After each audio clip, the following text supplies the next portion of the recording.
Hey everyone, welcome back. It is time for another wrestling review. This time we are reviewing Ring of Honor's Death Before Dishonor, which happened this past Friday, July 21st, live on pay-per-view from New Jersey. With me once again, I have the man who reviews movies, TV shows, wrestling, everything in between. We established in the last episode he doesn't review dog poop, but cat poop's a different story. But Campo Reviews is back with us. Look for his stuff down in the link below. Make sure you go to his channel, show him some love, and then after that, sub to our channel for more wrestling content like this. Sub to the channel first. Sub to this channel, yeah, before you leave the channel, sub here because, you know, if you want to see more wrestling content, which you guys seem to love, we'll put more of it. You know, there's our G1 review coming out tomorrow, so make sure you tune in for that. Every week we will have a G1 recap for you. A little bit different format. We won't go match by match, but tune in tomorrow to see what we do. So yeah, I think you'll like it. It's a lot more interesting. It is. Opens it up. Like we said, it opens it up for more discussion between us and you guys watching the video as well. So make sure you tune in tomorrow for that. So make sure you have that bell notification turned on so you know when it drops, you know, all that good stuff. So we are reviewing Death Before Dishonor. Campo, I ask you this every time. You watched the pre-show. Yes, you did. This time I know I did because it told me this is a pre-show. This is a pre-show. So we'll start with the first match on the pre-show, which was Josh Woods against the Varsity Athletes, Tony Nese, Ari Daivari, and Mark Sterling against Tracy Williams under a Pure Wrestling Rules match, which is our first of two Pure Wrestling Rules matches on the show. Yeah, Josh Woods. He's got a future. Like, honestly, I've never been like, oh, this guy sucks or anything, but I was surprised. Caught me off guard. He wrestled really well. Like, Tracy Williams is a little bit more established than Josh Woods. Like, I've seen Josh Woods a couple times. He had a cup of coffee in NXT, but other than that, Tracy isn't. I mean, we saw a lot of them together on Dynamite and Rampage. Dark, yeah. Woods and Nese, but I mean, first of all, Tony Nese is really good, underrated. Ari Daivari is also pretty good. He works as he's good with them. Like, they got the right mouthpiece, and Mark Sterling, he kind of has that, you know, the slimy lawyer type of character, almost like not quite like Paul, a little bit different than Paul Heyman, but the same type of idea. It's kind of Cornettish. Mm-hmm. But I mean, yeah, and Slim J, I like Slim J. I am glad they're getting finally used on Ring of Honor. But anyways, digress. Woods is really good. Was good in this match. I thought this was going to be a poop level match, but it was actually quite surprisingly good. Okay, I was like, yeah, I'm invested now. Josh Woods goes over by submission. Yeah. He taps out. Well, Tracy he is Williams. not UFC. He is a MMA fighter, so it felt realistic. Like, when you have a pure rules match where it's like mostly submission and technical stuff, it makes sense. This would have been something that Tom Lawler would have been good in. Yeah, and I think we could get a Tom Lawler versus Shibata match would be nice, or a Tom Lawler versus anyone in a really maybe something we'll talk about it in the other later in the show when we get to it. But with that, we are going to our next match, which was Action Andretti and Darius Martin against the workhorsemen of Anthony Henry, no relation to Joe Hendry, and JD Drake. My first thought, if Putty were a wrestler, JD Drake. I really like JD Drake. I don't know how much I like Putty. It's do you know what? A surprisingly good match. Like, actually, we know are people you don't expect to be as good as they are, but also they're so overused in Ring of Honor. Like, every single week they're on the card. They're on the card every single week with no storyline. Yeah, that's my biggest issue with Ring of Honor.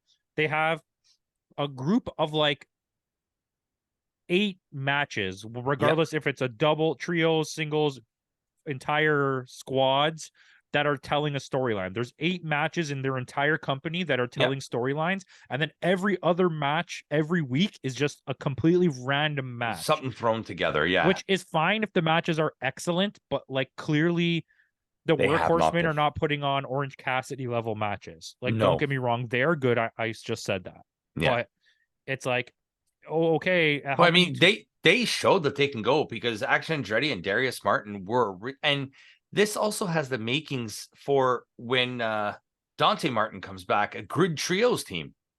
So here's the thing. Action Andretti, first of all, is so good. He absolutely put everyone else in this match to shame. He that has spot he did when he jumped on top of Drake's back and did that flip, and then also there was one where he ran across the ropes and like springboarded like Commander style, which we'll see Commander later. But it's funny because when Darius was injured, wait, who's Darius is the one in this match? Yes. Okay. So Dante was picking up the slack when Darius was injured. Now Dante's he was looking really impressive, and people were really behind him. But now that he's sidelined, Darius suddenly looks like he's the one that's going to get the push. You know what I mean? And that's why so when Dante comes back, I could see these three going after the Ring of Honor trios. I have a theory. We'll get there when we talk about the trios. Because something happens at the end as well that I will add to my. It only added to a theory I already had. I was like, oh shit, this is only helping me. But this match was surprisingly good. Yeah, and sometimes like with Ring of Honor, AEW, sometimes the matches they throw out on the pre-show are pay-per-view quality. Well, that's why they should be, right? Yeah, and it really hypes people up to buy. Like, this is the first time I'm willing to admit it. This is the first time I bought a Ring of Honor pay-per-view. I bought it off of Fight TV. I also bought it. If I would have known, we should have just split the cost. Well, we will do that one day. I'll just give you my Fight TV. We keep talking about this and we never do it. Anyways, but that 0 hour, they do like what a pre-show match does. It gets you hyped up to watch the rest of the card. Like, if the pre-show match is this good, can you imagine what the main show is going to be like? So, and this is an issue I have. AEW and Ring of Honor are killing it, but they're the same company, really. Okay, WWE doesn't even have pre-shows, really. They just have a talk show. New Japan's pre-shows have been horrible lately. Like horrible. And then you have Impact, where there's two options. It's either a huge waste of time to watch their pre-show, or their pre-show matches are better than the matches on the pay-per-view you're paying for. Yeah. So it's like you can't do either one of those. They have to be matches that get you hyped for the pay-per-view. Yeah. And I think I think maybe Impact's roster is a little too thin, and maybe they should kind of put the pre-show, maybe just have one match on the pre-show. Impact has the same issue for me that Ring of Honor has, where they do have a really strong grouping of talent, but every pay-per-view is just only those people. Yeah. Like, they never use their young talent on a pay-per-view. It's always only who's the main people. Eddie Edwards. Yeah, but you see what I mean, right? Like, you don't see the people you see on their week-to-week TV in these things. I'm surprised Subculture is part of it yet. Yeah, you know, let alone the champions. Digressing. Next match. Yeah. We have legit Layla Hirsch against Trisha Adora. First thing I said, Layla Hirsch, she's my little petite powerhouse. This girl is something else. I don't buy it. No? At first, I didn't like this match. And I'll give you a number one reason why. I noticed it right at the beginning when they announced her and she put her hands up and her boobs came out from the bottom of her shirt. I was like, this match is just going to be her pulling down her shirt for the whole thing. And it was. It was. And I feel like it's very distracting. It's such a stupid nitpick, but it's like, if you knew you're coming out for a pay-per-view, wouldn't you make sure that the gear you're wearing is proper for you? Yeah. Like, because I saw that and I was like, oh, and she did the whole time. She was like one arm out and like pulling her shirt down with the other hand. And it's like, how am I supposed to believe you're knocked out? It's a thing that I have with wrestlers with long hair too. Yeah. You're supposed to be knocked out. Why are you always wiping your hair out of your face? Digressing from the point. I love that word so much now. Holy crap. Thank you, Taz. But this match was arguably the weakest match of the whole night. It wasn't bad. Yeah. Okay. But I didn't like it for that first reason I said. And then I also have no investment in this. And she's so small. And I don't mean this to like offend small people, but like, it's like Alexa Bliss is taller than it makes you look like you make Alexa Bliss look tall. But the thing is, the difference is Hirsch has power where Bliss does and not. she feels like she could kick my ass. Yeah. But it's just She reminds me like with a little bit Trisha of more. Dora is huge. Yeah. I think with a little bit more polish and finesse, Layla Hirsch can be their version of like a Jordan Grace. You know what? That's pretty fair because Jordan Grace is also a smaller wrestler. I don't, however, ever see Layla being in the main title picture. I No? can see her potentially them bringing around a women's tag titles or a secondary women's title where she could take part in, but she just doesn't have that. I mean, she's still pretty fresh, so I don't want to throw that at her yet. It's not like her Let's skill give her set is some bad. time. She's very believable in the technical aspect She's of also wrestling. come back from an MCL injury as well. But So on the mat, she's fantastic. like in terms of technical prowess, Yeah. yes. But it's like it felt like one of those matches where it was like Rey Mysterio versus the Big Show. You know, where it was like, oh, I get you what you're trying to do, but I don't believe it. And it wasn't like poor wrestling. It wasn't. And I think because Trisha Adora is still too new, she's still very green. It kind of made Layla Hirsch look bad a little bit. You know what? That very, very much could have been what it was. Now and that don't you get said me wrong, that, she I'm wasn't thinking about bad. it. It's just she's fresh. She's still new to this. You know what I mean? And Layla Hirsch is still pretty. Because I've seen matches like Layla Hirsch versus Thunder Rosa, Layla Hirsch versus those matches were good. Layla Hirsch when she first came back, they brought her out to replace Maria Kanellis in a mixed three-way match or something, and with the I guess because it was her first match back, it kind of rubbed me the wrong way. She felt like rusty. She's still trying to wipe away that ring rust, so right? That could have carried over to my feelings of this, but yeah, because prior to injury, Layla Hirsch was on a bit of a tear. Still, I'll say this is the worst match of the night. Yeah, I'm not gonna say, but I'm just trying to defend Layla Hirsch here. So, and like these two women have potential, so there's something there going on with this. So, hey, why not? They gotta push this women's division here. I think there's too much carryover for Ring of Honor from using AEW wrestlers. Yeah. With no Mercedes Martinez, with no Serena Deeb right now, with no Madison Rain. And the fact too is now after this, Layla Hirsch said she's done with AEW. She's going to be focusing on Ring of Honor. Yeah. So that's good. Yeah. So with that, we are going to our final match at 0 Hour, which was probably one of the best matches on the pre-show. Probably the best match of the pre-show was AR Fox versus Shane Taylor. Oh, it was fantastic. Shane Taylor's really good. Shane Taylor's the most underappreciated wrestler in AEW's roster, I think. Yeah, and he's a veteran too. He's been around for a long time. Oh, we've seen him put on some banger matches. Yeah. So him versus Dalton Castle was crazy. Yes. Yeah. And AR Fox, like from an indie darling now to like legit, like hitting the big time now. He falls in that Pacific Northwest category of wrestlers as well. Yeah.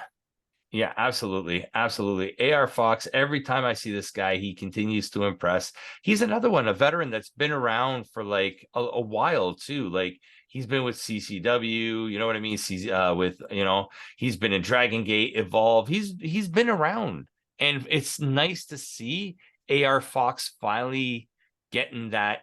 Even if he doesn't win anything major, he's finally getting that TV exposure that he deserves. And he's going to fight Will Ospreay. He's going to fight Orange Cassidy on Wednesday night. So yeah. So even if like I said, even if he doesn't win, he's still getting that exposure now, and that's good for AR Fox. Good match. I enjoyed it. Good match. That is the end of the pre-show. We are going to the main show, and the match starts off with something I always love. A lucha style match. Reminds me of those WCW days when they would start the pay-per-view with Eddie Guerrero versus Rey Mysterio, or Juventud versus Psychosis. Like go ahead. We get Commander versus Gravity. It was a it was a good match. Mm-hmm. I will talk more about the match, but it was an odd pairing. Like their styles didn't flow well with each other.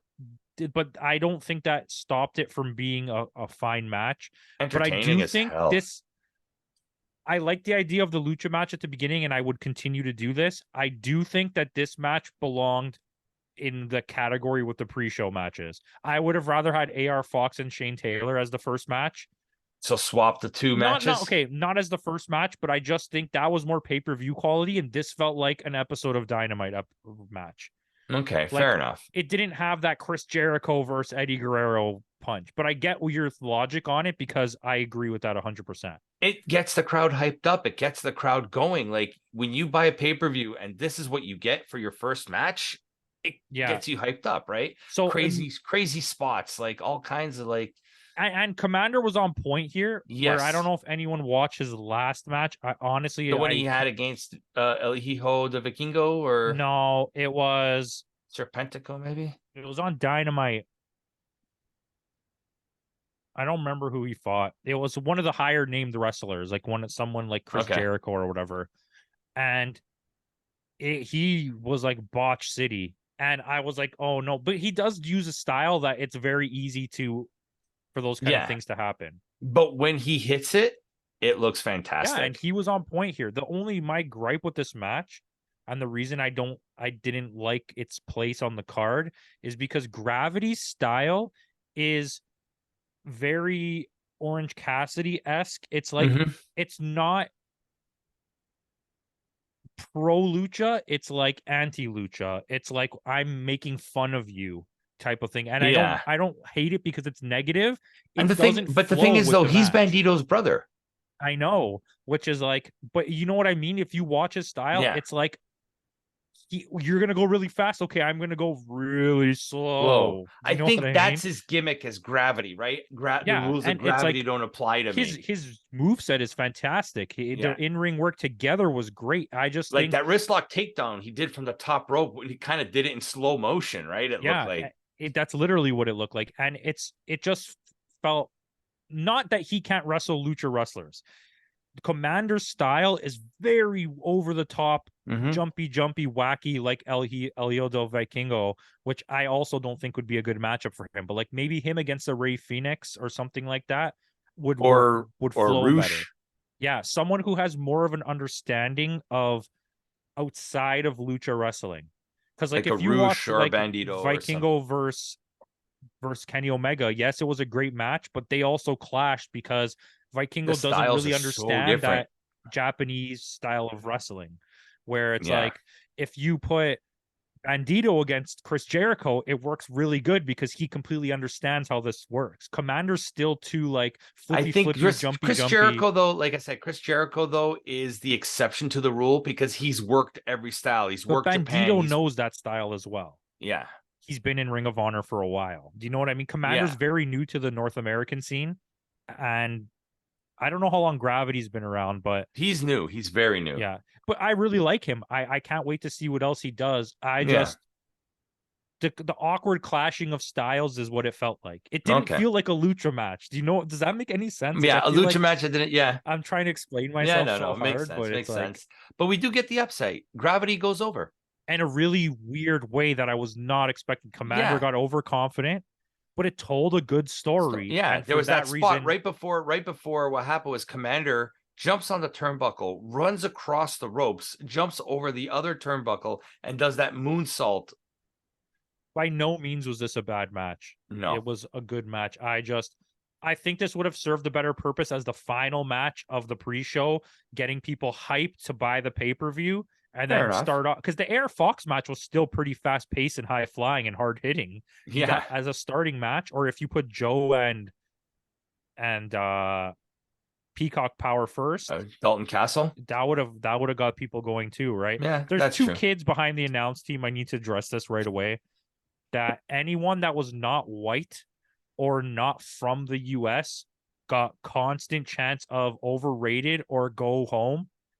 And it was like so awkward and annoying that there was like 5 kids screaming this who must have been with parents who just let them do this. Yeah.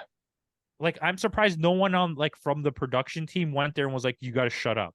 It's almost as bad as that time when Adam Cole made his return. And that one guy was just booing the entire time and you could hear every single word he was saying. Yeah. Yeah. Almost it as felt bad like as that. And it felt borderline sexist during the women's match. It felt racist whenever there was someone who like was black or Spanish or Asian that's in the not what ring. wrestling is all about. Wrestling is to No. bring everybody together. And it's like this, it's a child's understanding of things too, Of what he where like thinks you is see of what they people were think is cheering funny. exactly, and people were, you got always there was one also random guy who kept trying to start chants and it never worked, and that was Yeah. also really annoying. But people like Dalton Castle, the fans got really behind him, right? Mhm. Because he's fun and everyone likes his character, but they were taking it like, oh, it's a gay guy, I can't Yeah. like this. So these little kids are just booing him. But And I that's the was like, thing. Dalton what is Castle is happening? not gay. Dalton Castle is supposed to portray this androgynous type of you don't Yeah, like a know what gold he's. dust. Yeah, like you don't And know I what he's don't care if supposed he to be. was, it makes no difference. But No. it's the fact that like adults of wrestling fans understand that. Yeah. Kids just see it and are like, no, that's stupid because I was told He's that this so is stupid. gay. Yeah. Yeah. And it's like, no, it's like, I'm sorry, I just had to address it because it Yeah. goes on for the entirety of the Show. pay-per-view. It does. Gotta say this though, Caprice Coleman is improving on commentary. Okay, I want to agree, except at one disagree. point. Yes. He has gotten so much better at explaining to me what is happening. Mm-hmm. But he's starting to adopt this Booker T style of screaming at you. Yes. Which when we get to the fight without honor match, I'll tell you my thing behind that. And I was like, no, you idiot, they said that already. Yeah, but there's a few points where I was like, wow, I'm really enjoying him. I'm glad that he's going. But then what they need to do with Caprice Coleman is kind of do it the way the Impact guys do it, where he's not you don't have that heel face dynamic, but you have Matt Raywald explaining the actual wrestling while what's his name does the color commentary. You know what I mean? And this wasn't the best commentary at a Ring of Honor event, but it also wasn't the worst. For me, there was a big issue. It was the Caprice Coleman getting into these moments where he was becoming a character and stopped. Yeah. Like you showed me all this growth and then you just became a character for like 10 minutes of the 20-minute match. It would happen constantly. Yeah. And then Riccaboni was trying to talk too fast and would forget what he was talking about and then have to like backtrack. And then there was just like this weird pause where he forgot what he was going to say. Yeah. Did you notice that? Yeah, I did notice that actually. I kept thinking, why is he trying to talk so fast? But then again, I'm used to like last time we saw Riccaboni was with Veda Scott and Alex Kozlov, and that did not work. But with Chris Charlton, it was fantastic. Yes. Chris Charlton is so underrated. Anyways, we're way off topic. But I think those needed to be addressed. All of those things needed to be addressed because the crowd was pretty good. Yeah, we also missed going back to Layla Hirsch match. We missed Sky Blue coming out. Sky Blue comes out. Does anybody care? No, I mean, but that's Hirsch's next. And I think it makes sense because Sky Blue needs to make a name for herself. She's also kind of established enough that having Layla fight her gives Layla credit as well. Yeah, I agree with that. Next, we go into our, like I said, Gravity goes over in a surprise win, and then they show the show respect at the end kind of thing. That was a big thing about this show. We go into our next match, which is the TV Championship match. Samoa Joe versus Dalton Castle for the ROH World Television Championship. How do you not love Dalton Castle? Right? Like, how do you not? My favorite is Dalton Castle is going around the ring doing all his wacky shenanigans, and Joe's just sitting there on the ropes, like having none of it. And it's like, but like at this point, there's a few things you have to acknowledge if you're a wrestling fan. Dalton Castle has created such a good character. It's so smart. It's used so well. You get under the like. As a character wrestler to wrestler can go under people's skin so badly. And the use of the boys is such a smart comedy element. And Joe is just like one of the greatest wrestlers ever. Yeah, it has to be said. Like he's so dominant. He's such a force. Yeah. And I like that about him. It's the way that a WWE needs you to be 8 feet tall Yeah. and be a monster. And Joe is like, no, I destroy anyone that gets in my path. Yeah. Like, it's like, let's use, like, with Diablo, they just released their update patch and they nerfed the sorcerer. The Joe, when he was at NXT, was this dominant force. Great matches against Nakamura, great matches against Bobby Roode. Comes up to the main roster and they nerfed him. Yeah, and they tried to make him what they wanted him to be, right? Like TNA Joe, Ring of Honor Joe, that's the guy you want. And the smart move that Tony Khan has made right now is letting him go on this record-setting run. So smart. He is going to set the record. He needs to establish his legacy. This is where it is. He has more to give, but this specific thing will help cement him, and I think it's important. And I think he's a very underappreciated wrestler in the history of wrestling. Yeah, I can agree to that. Samoa Joe, like I said, when he signed with WWE, I was so excited, and like that first match he had with Nakamura was fantastic. I was there for it at the Scotia Center for the NXT takeover that they did here. You know, to me, that was a dream match because I've never seen Nakamura face Samoa Joe. You know what I mean? And it's that FTR versus DIY? Yes, it was. You know how many people told me about that in the last 2 weeks? I was like, has everyone gone to see that? Am I the only person who didn't see that? You weren't watching wrestling at the time. Yeah, that's true. And I definitely wouldn't have been watching NXT if I was. No, you probably would have.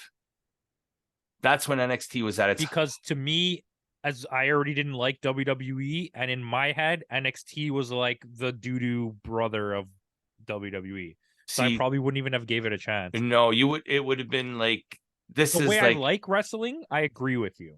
Yes. But the way I approach wrestling in the beginning was like, true. I would have avoided that. Yeah. Okay. So I wouldn't even have known. But Stokely Hathaway gets the boys kicked out. Little did we know Joe is working with Stokely Hathaway.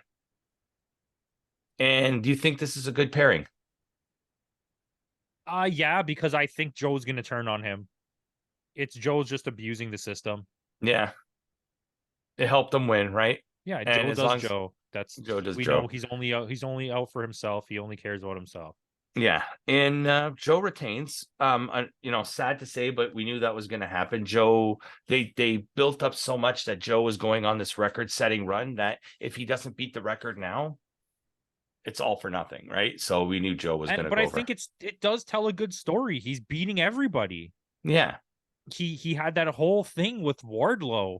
Yeah. And it's like, you know what? I hope they put him in a program with someone else really good. Let him do a Chris Jericho program for the TV title. Yeah. And they were even playing up the fact that he lost to CM Punk the other night because CM Punk was never beat Joe before. Yeah. And they thought, is this going to affect him mentally? But nope. Joe just destroyed. You know what? Maybe there's a CM Punk program that comes out of that. Hey, you never know. Colt Cabana. Is he even still there? Probably.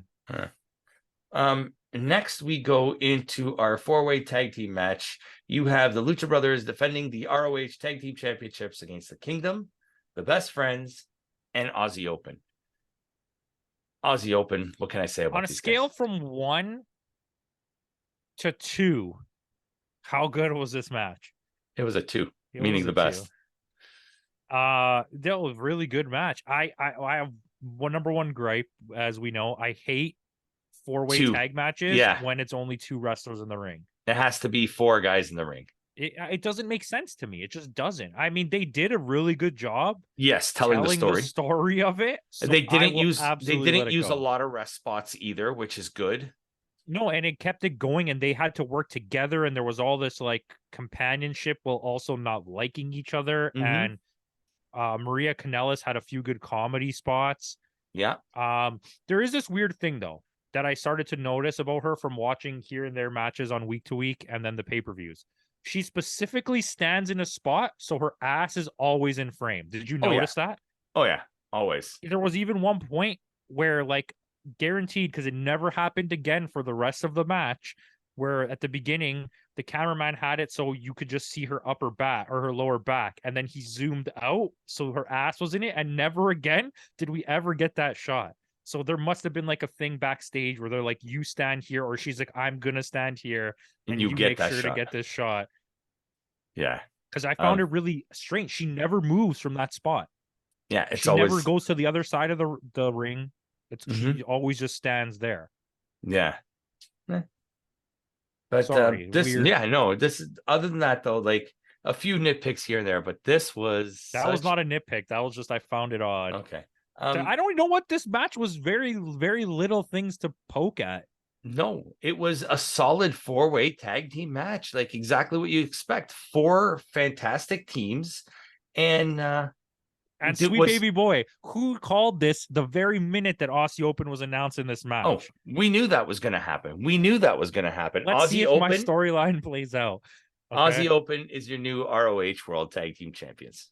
But it's like, it's fine because we knew the Lucha Brothers were just placeholders. Yeah, they're great, but this is what I see something coming, and Mhm. I will hold off until we get a reveal later because they will only help my argument. Absolutely. Yeah, but this was a fantastic match. There's nothing bad I can say about this match. Like even Ian Riccaboni said, Mark Davis is the tank with Kyle Fletcher as the Ferrari engine in it. Yeah. But they were all good. This is my one issue that I have with this situation, and you can tell me how you feel about it. Mind you, I've never been the biggest Matt Taven fan. Okay, which is fair. I actually like Matt Taven more than Bennett.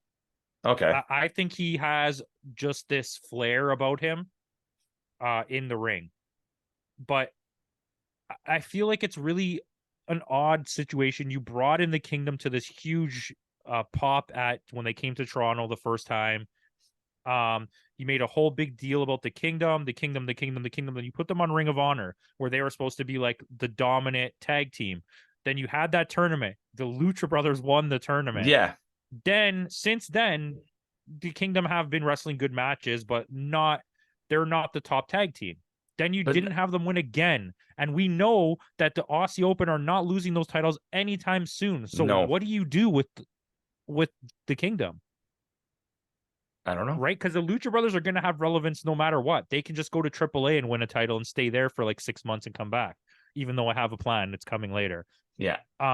And the Best Friends are designed to be part of matches like this, but never win. Yeah. Which is coming later. New idea coming later. But what does the Kingdom do? I think that's the next feud for the next little while is the Kingdom versus Aussie Open. I do too, but they're not going to win the title, so I don't think it matters. No. But anyway, I'm still happy Aussie Open won. So good on them. Very happy. Thank you. So with that, we are going into our next match, which was better than it had any right to be. Mogul Embassy, Brian Cage, Bishop Khan, and Toa Leona with Prince Nana against Leon Ruffin, former North American champion Leon Ruffin, might I add. And 6 or 9, Master Wato, Ryosuke Taguchi. This match was so much better than it had any right to be. I honestly came into this like they're gonna win. It is what it is. First of all, it was a really good match. Mogul Embassy or whatever they used to be the called. Mogul Embassy, yeah. All 3 of them have improved a lot. Yep. The other guy still doesn't wear shoes, which you hate. I mean, I'll just not look. But I actually genuinely had moments of holy crap, they're gonna lose. Like when they hot tagged Wato in and Wato went on a tear, I was like, holy shit, Wato's gonna win this. When they tagged in Taguchi and he went Boomayes on everybody across the board, and I was like, oh, they're gonna win. Even when Leon Ruffin went on that run with the kicks, and I was like, holy crap, and then he got like power slammed or whatever. Well, he did beat Johnny Gargano. It's he's really good. Yeah. I enjoyed this match quite a bit. Yeah, like I said, this match was better than it had any right to be. Obviously, Mogul, they're not winning. Master Wato and them are not winning. They were there as an attraction, I guess. But Ring of Honor is just they figured out pay-per-views. Yeah. They figured out pay-per-views. Which is funny because you would think it's the same company. How is AEW like losing? Other than Forbidden Door, AEW has put out some stinkers. Because AEW, like I said before, and this is a good thing and a bad thing for Ring of Honor. Ring of Honor is just putting on matches. There's only 8 groups of people that tell The storylines. stories, yeah. AEW's pay-per-views, they're forced to blow off storylines that people don't care about because they have to either finish the storyline or get it to where it's going to be good. Ring of Honor doesn't have that problem. Ring of Honor is like, oh, Pac versus Claudio? Okay. Is that what you want to see? Yes, of course, that's what we want to see. Right? You know, Which was a great last minute substitution. Yeah. Right? Like nobody did MJF for Tanahashi. Was that on anyone's card of choice? But if you had MJF versus Sonata, everyone would have been like, holy crap, yes. Yeah. You know what I mean? True, but then someone would have to win someone else's title and it will just not going to not work. So with that, the Mogul Embassy go over in a really fun match. And I was, like I said, better than had any right to be. So with that, we are going to our next match, which was Daniel Garcia going up against the Pure Wrestling ROH Pure Wrestling champion, Katsuyori Shibata. I have a few gripes with this match. Okay. I thought the in-ring storytelling wasn't very good. The stupid dancing thing is like, yeah, I think I'm done with the it doesn't work with Shibata. If you want to do stupid dancing with Sammy Guevara or MJF, which that match was actually really good if really nobody saw that. Yep. But MJF and Adam Cole are comedy gold. Daniel Garcia is not comedy gold. Daniel Garcia is cringe. And I think he's such a good wrestler, and I don't like that angle with him right now. Because he showed it. He showed how good, like for someone who's supposed to be a quote unquote sports entertainer, he showed some good wrestling in this match. During the era of You're a Wrestler, he was fantastic. During his runs with Wheeler Yuta, fantastic. In this match, he didn't really do much. And they kind of also OP'd Shibata. Like he felt like he couldn't take damage. He was just kicking the shit out of Daniel Garcia. It was a strange, not a bad match. No. Just once again, like the first match, I felt like it was an awkward meshing of styles that just we didn't need this match. Yeah. Like I liked the fact that the beginning of the match where he tried to dance and Shibata stopped him. Yeah. But then eventually Orange Cassidy. It should have been Orange Cassidy versus Shibata. But then somebody would have to lose a belt and somebody would have to double title. It could have just been just for the one belt. Okay, but you see my point, though. We could have did other things here. It could have been Bandito versus Shibata. What a match. No, the match was made because Shibata doesn't like Garcia's dancing. Yeah. That's basically what it was. That was funny as hell. Yeah. Why don't you like him? His dancing is stupid. Stupid. Like, okay. But yeah, there was little nitpicks in this match that kind of take it down a little bit for me. Not a bad match. No. Shibata retains. What's next for Shibata? I don't know. I honestly, I'm glad he retained, especially for Ring of Honor. But I feel like the direction you could have went with Garcia would have been a lot better than what you can do with Shibata. Yeah. Right? Yeah, there's more. What are you going to do with him? The only thing I could think of is the other option, going back to our New Japan thought. What if ELP comes in and beats Shibata? He won't. But then again, Shibata. No. But then again, ELP is not that pure wrestler, right? They won't do that. May lead to Daniel Bryan versus Shibata. I think that's what they want. And then I think that somewhere down the road, they want to do Orange Cassidy. A rematch. Okay. But not Pure Rules. It'll be AEW rules for the international belt or something like that. And then that will allow him to take that belt to Japan. Yeah. Because that's where the belt needs to go right now. Next we got the the Righteous against the Dark Order in a fight without honor match. So I once again, this is a thing like these are reasons why, in comparison to the other pay-per-views, why whatever score I give it, it will be what it is. Mhm. The storyline here is so bad, Yeah. and I just don't care anymore because I you don't care.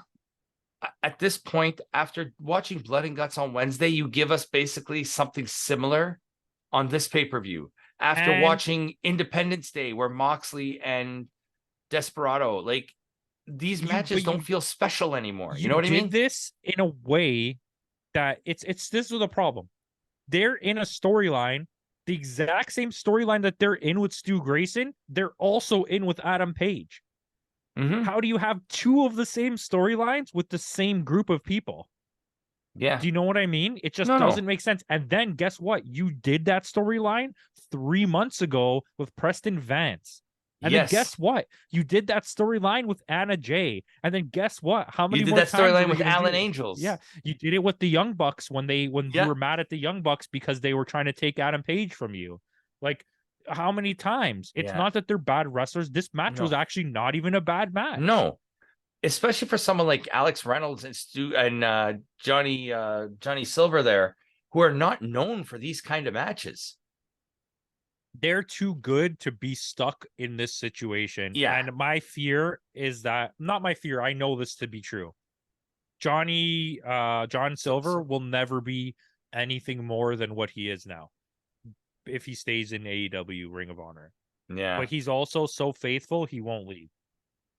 But yeah, but like I said, I'm just tired of these quote unquote death matches. They're overused now. It doesn't needs feel to be done to blow off a feud. It doesn't feel special anymore. I mean, okay, yes, I agree with you. Yes. I agree with you, but I still, if you gave me this, I would not be upset. It's the fact that the way that you're telling this, it's the same exact story. Yeah. Exactly. And You're guess what? recycling your storylines. You want to know what's even funnier? The storyline between BCC and the Elite is also this storyline. Yes.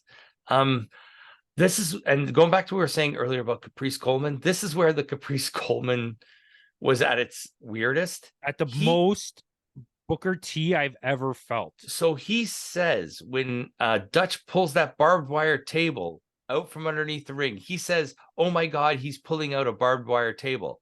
30 seconds later, when Dutch goes through the table, he's like, "Where did that barbed wire table come from?"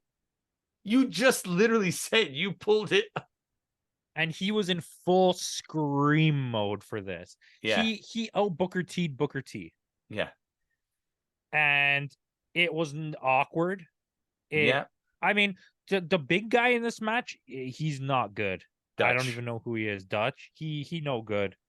The guy with the white shirt and the suspenders. Yeah, the guy that's far larger than everyone else that was in this match. Evil Uno. Yeah, but like Stu Grayson is good. Yeah, and the other guy's good. I mean, everybody on the Dark Order. It's not a bad collection of wrestlers. It's just I want something fresh. This is not a this match is every Bubba Bully Ray match that you put on that has no reason to be on a pay-per-view. This is every Moose match. Yes. Okay, I can agree to that. It's like, I didn't need this on a pay-per-view. You could have removed this match and had a more streamlined pay-per-view. Was it a fine match? Yeah. Was it fun? Yeah, but it was not required. The Legos was a nice touch. Especially because we get tables in other matches. Yeah. But like I just said too, we've seen the barbed wire tables like 3 times already. We've seen forks, tacks. What's his name? Kota Ibushi have nothing on him after a match, just throw himself into the fucking tax so that he had tax on himself. Okay.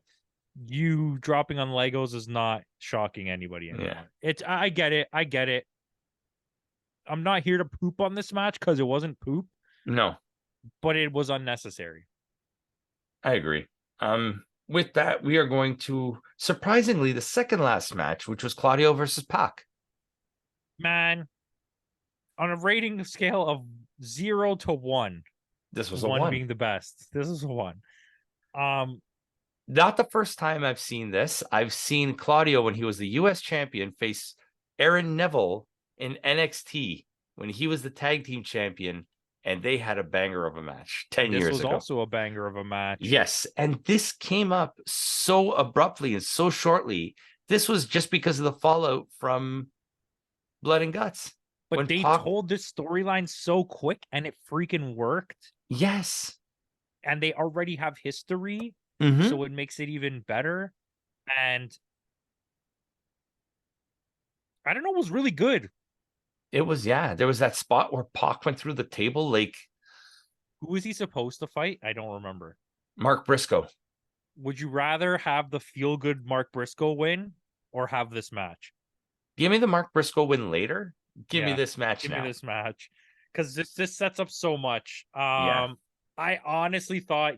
I thought Pac was going to win. So did I, and I thought it was a really smart move to put some shine on him and move Claudio over to do something else.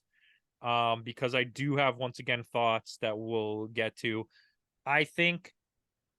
Okay, so at the end of the match, let's talk about that. The Lucha Brothers come running out to help, so we know Death Triangle's still together, thank God. Yep. They beat up Claudio because Wheeler Yuta's out there with Claudio, and then the Best Friends come out. I almost said the Good Hands.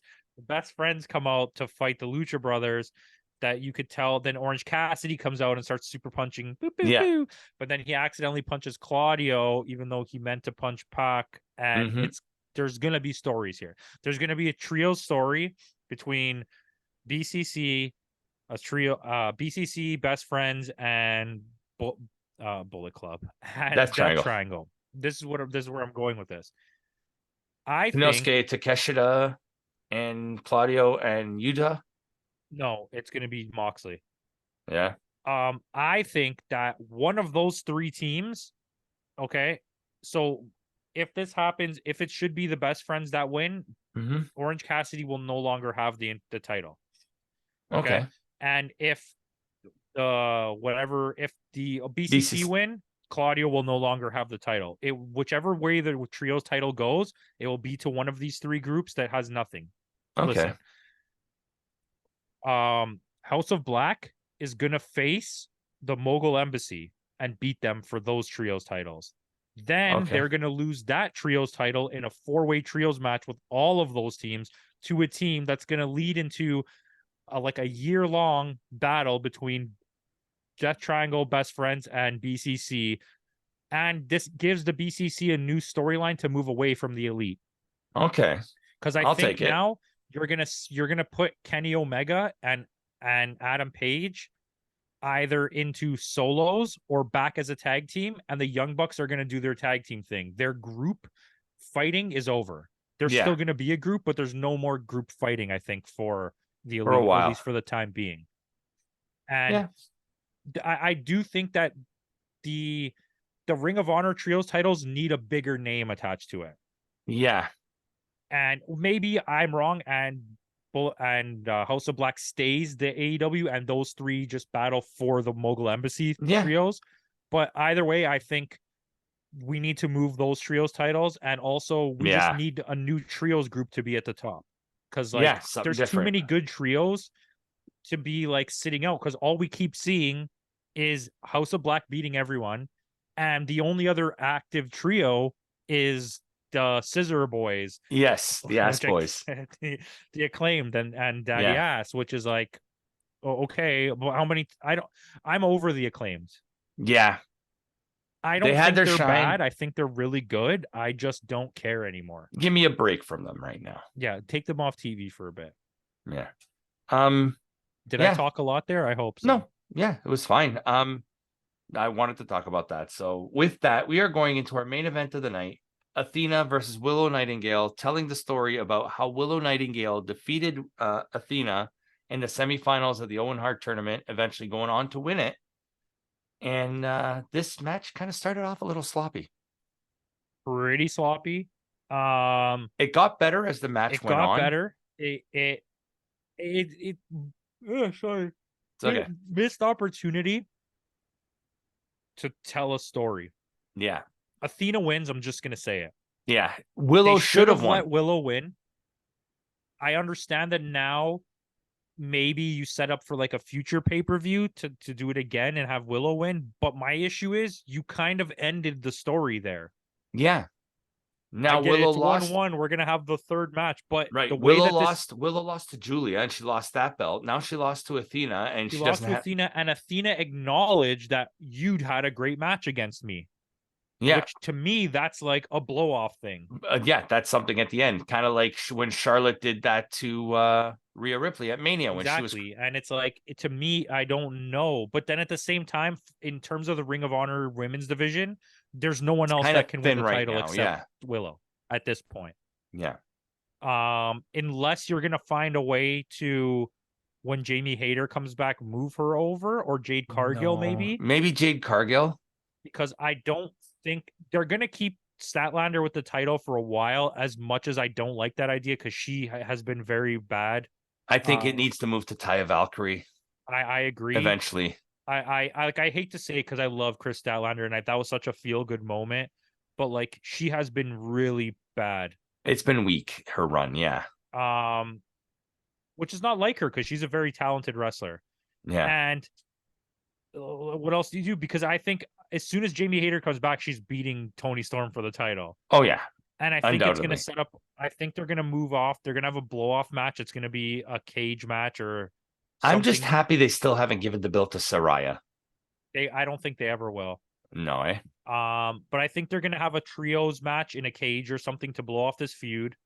And it's going to lead to Jamie Hayter and like one of the Japanese wrestlers, or Jamie Hayter and Thunder Rosa when Thunder Rosa's ready to go. Yeah, because don't Toni Storm and Thunder Rosa have some history too? Yeah, but Toni Storm is going to lose that title. Yeah. They're going to move them out of that division. Yeah. The Outcasts, that's what it is. The Outcasts, they're going to end up either in the TBS division or on Ring of Honor. Just to give them, to keep their run going with clout, because they can't. The storylines they're telling in the women's division right now are so poor, but it's because of injuries, right? Yeah. Britt Baker's not wrestling that well. No. Not Toni Storm, and Statlander is not wrestling that well, and you don't have Jade Cargill at the moment. You don't have Anna Jay's not wrestling. You don't have Anna Julia Jay. Hart. You don't have Ty. You don't have Thunder Rosa. You don't have Jamie Hayter. It's like, and then you have Willow and Athena both on Ring of Honor. And Sheeta is off doing her own thing. Yeah, and so is Riho, and so is Yuka Sakazaki. So it's like you can't really use them. It's an odd situation. Yeah. Serena Deeb's not there. Mercedes Martinez is not there. Deeb's hurt, right? Yeah, Madison Rayne is not there. I mean, I wouldn't make her the champion anyways. But... No. But, I mean, it was still, like, I mean, going back, yes, it started off sloppy, but it improved as the night went on. Oh, it ended up being a good match. Yeah, and those near falls, you really believe that Willow may have won some of those near falls. Like, she was kicking out of the Eclipse. She was, like, kicking out of, like, the finishers. Like, she really showed a lot of heart in the match, to the point where, like you said, Athena at the end of the match saying, hey, you took me to the limit, which tells me this feud's over.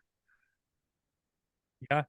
And like I said, that was the biggest, like, for me. Yeah. Yeah. So with that is our main event. What was your clearly the match of the night for me was the tag match. It's pretty close between that and the championship match. Yeah, if you pick the tag, I'll pick the championship match because I think both of them are worth seeing. The worst match of the night for me was that Layla Hirsch match, and it's not because it was bad. It's just the worst match on this card. Yeah. If you made me pick a match on the main card proper, it would probably be between the first match, just because the styles, it didn't mesh. It was a good match though. Like, I feel bad saying that, or maybe you know what? It's probably that hardcore match that was unnecessary. Yeah. I don't know. Let's just stick with the Layla Hirsch match. Okay, let's stick with that. All right. Score for you. A score for you. I enjoyed it. I gave it a 7.5. Okay, I enjoyed it more than you. I wanted to give it a 7.9 for a while.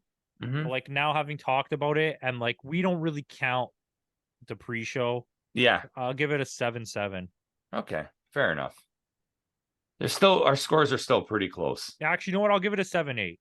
Okay. 7.8. Fair enough. Fair enough. So, with that out of the way, guys, thanks again for joining us. Make sure you tune in tomorrow. Tomorrow is our week 1 recap of the G1 tournament. We are covering nights 1 through 5.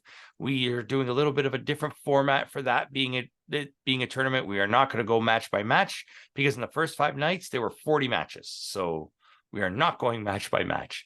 So, make sure you tune in tomorrow to watch that G1, to make sure that little bell notification is turned on. So this way you do not miss when the G1 video drops every week until the G1 tournament is over. So with that out of the way, in the words of Kenny Omega, goodbye and good night.